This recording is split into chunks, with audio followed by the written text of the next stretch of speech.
Assalamualaikum warahmatullahi wabarakatuh. Kami dari kelompok 3 akan mempresentasikan hasil diskusi kami mengenai publikasi hasil riset akuntansi.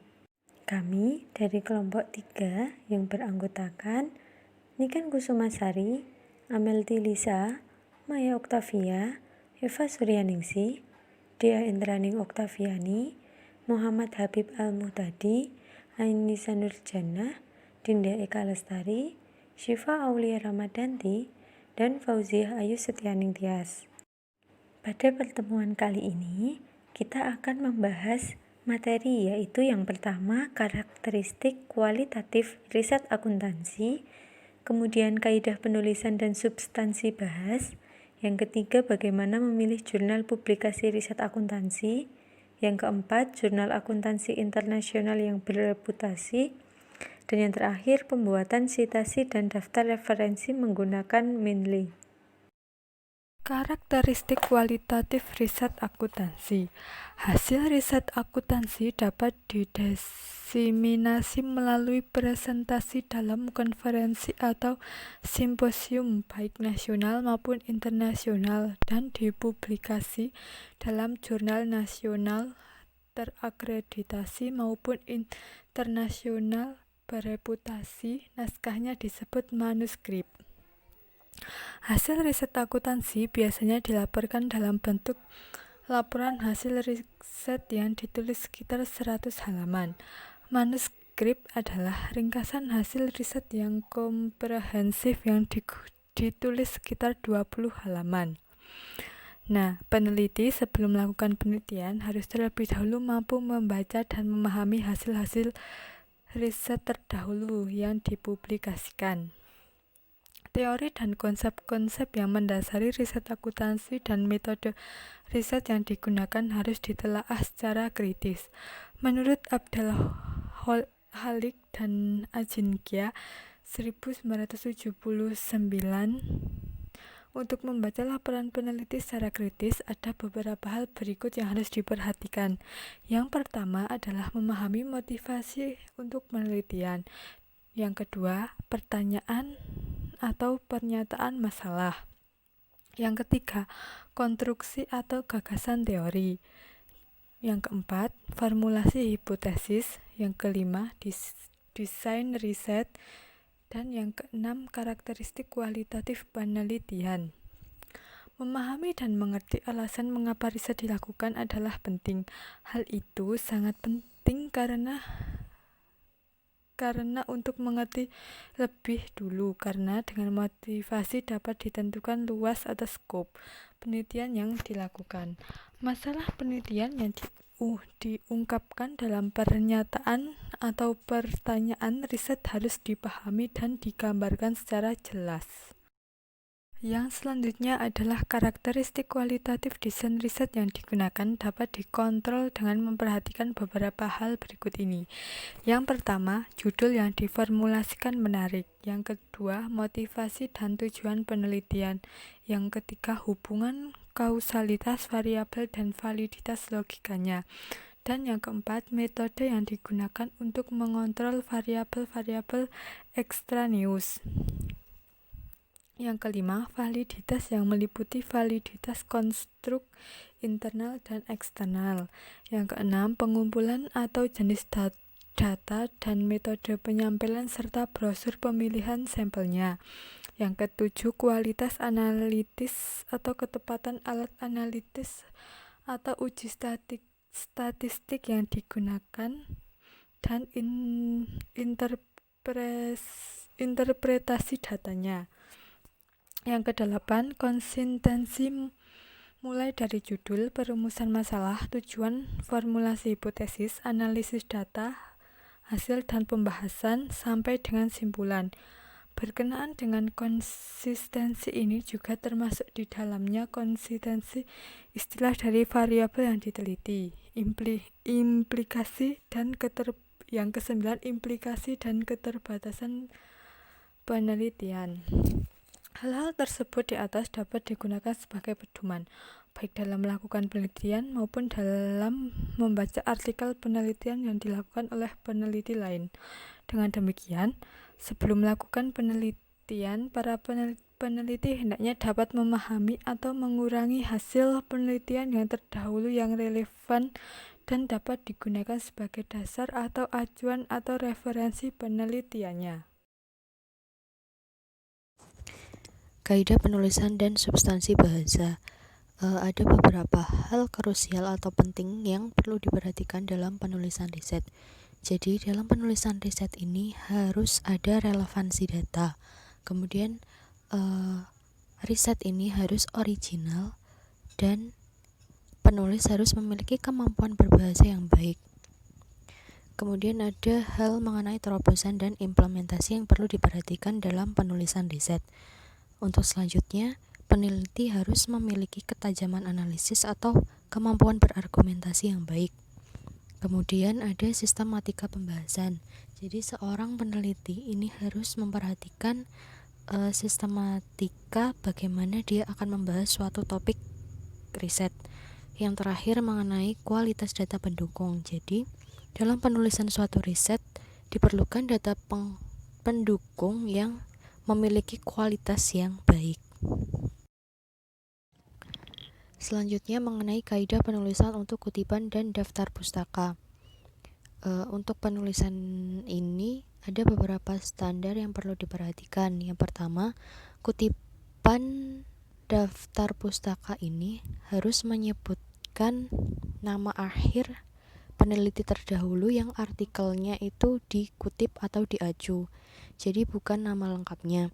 Yang kedua, kutipan yang berasal dari peneliti terdahulu ini yang apabila jumlahnya 2 orang maka harus disebutkan dua-duanya. Tetapi jika lebih dari 2 maka bisa digunakan DKK atau dan kawan-kawan. Yang ketiga itu kutipan yang berasal dari textbook atau berasal dari buku ini harus menyebutkan nomor halamannya. Yang keempat, daftar referensi sebaiknya memuat sebagian besar dari jurnal atau maksudnya itu 95% berasal dari jurnal. Kemudian yang terakhir, semua kutipan, tabel, grafik, gambar, lampiran yang diambil dari hasil karya atau ide orang lain itu harus disebutkan dari mana sumbernya. Selanjutnya adalah bagaimana memilih jurnal publikasi riset akuntansi. Jurnal merupakan suatu media yang dapat digunakan untuk publikasi hasil penelitian. Ada 2 jenis jurnal yang dapat digunakan oleh peneliti untuk mempublikasikan hasil penelitiannya, yaitu yang pertama, jurnal yang memuat keseluruhan hasil penelitian empiris, dan yang kedua, jurnal yang memuat kajian teoretis. Jenis jurnal yang pertama memuat laporan hasil penelitian ilmiah yang proses penelitian dan pelaporannya mengikuti kaidah metode ilmiah. Jenis jurnal yang kedua memuat hasil kajian teoretis yang prosesnya tidak melalui proses penelitian dan tidak menggunakan data empiris dan analisis statistik sebagaimana pada jenis jurnal pertama. Jadi jurnal yang kedua ini lebih bersifat deskriptif, menjelaskan dan mengembangkan ide-ide yang inovatif dari para penulis.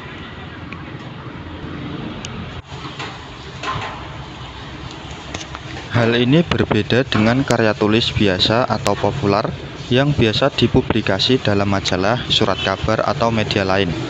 Karya tulis biasa tidak harus disusun secara terstruktur dan mengikuti metode penulisan yang standar. Penulis bebas mengungkapkan idenya dalam suatu bentuk tulisan yang sesuai dengan kehendak hatinya. Bahasa yang digunakan pun bebas, bahasa populer atau bahasa sehari-hari yang tidak jelas subjek dan predikatnya.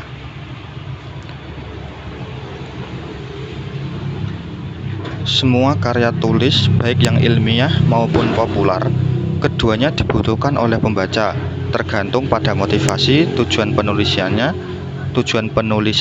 dan segmen pembacanya. Karya tulis ilmiah, baik yang melalui proses penelitian atau riset maupun yang tidak, keduanya dituntut untuk memenuhi kaidah substansi, metode, dan bahasa yang terstruktur dengan baik. Secara substansi, karya ilmiah yang baik dituntut untuk memuat suatu ide baru atau mengembangkan ide penulis terdahulunya. Yang selanjutnya ada jurnal akuntansi internasional bereputasi. Beberapa contoh jurnal akuntansi yang bertaraf internasional dan yang sudah bereputasi seperti jurnal internasional yang terindeks di Scopus dan yang terindeks di Emerging Source Citation Index atau ESCI dari Thomson Reuters yang dapat digunakan untuk mempublikasi hasil riset akuntansi manajemen. Di antaranya sebagai berikut. Teman-teman bisa melihat dan membaca ada 15 macam contoh jurnalnya. Jurnal The Accounting Review dan jurnal yang kedua yang berjudul Journal of Accounting Research merupakan jurnal akuntansi papan atas yang memuat hasil riset akuntansi terutama yang bersifat empirikal dan eksperimental. Sedangkan jurnal yang ketiga yang berjudul Accounting Organization and Society lebih ke studi non-empirikal dan non-eksperimental. Ketiga jurnal tersebut termasuk jurnal internasional yang terindeks Scopus dan jurnal yang ke-9 yang berjudul Asia Pacific Management Accounting Journal merupakan contoh jurnal yang menerbitkan artikel penelitian akuntansi manajemen yang terindeks di Emerging Source Citation Index atau ESCI dari Thomson Reuters. Selanjutnya yaitu pembuatan sitasi dan daftar referensi menggunakan Mendeley. Yang pertama yaitu American Medical Association untuk bidang kedokteran, kesehatan dan biologi. Dan yang kedua American Political Science untuk ilmu politik. Yang ketiga American Psychological Association 6th edition untuk ekonomi, manajemen, akuntansi, dan ilmu-ilmu sosial lainnya. Yang keempat, American Sociological Associate untuk bidang sosiologi. Yang kelima, Chicago Manual of Style 60th edition untuk bidang seni, sejarah, dan sastra. Yang keenam, Cite Them Right 10th edition Harvard. Yang ketujuh, Institute of Electrical and Electronics Engineers untuk ilmu teknik dan komputer. Yang kedelapan, Modern Humanity Research Association 3rd edition. Dan yang kesembilan, Modern Language Association Associate untuk bidang ekonomis, manajemen, akuntansi, kesusastraan, literatur seni. Pembuatan sitasi sekarang ini bisa dilakukan otomatis dengan menggunakan program aplikasi komputer Mendeley. Yaitu yang pertama, kita bisa mengunduh dan mendaftarkan diri untuk mendapatkan akun. Dan yang kedua, mendapatkan referensi dari file PDF yang sudah ada. Yang ketiga, menambahkan referensi secara manual. Dan yang keempat, menambahkan referensi secara manual pada web. Dan yang kelima, mengorganisasikan referensi. Dan yang keenam, menambahkan sitasi di dalam dokumen. Dan yang ketujuh, membuat bibliografi.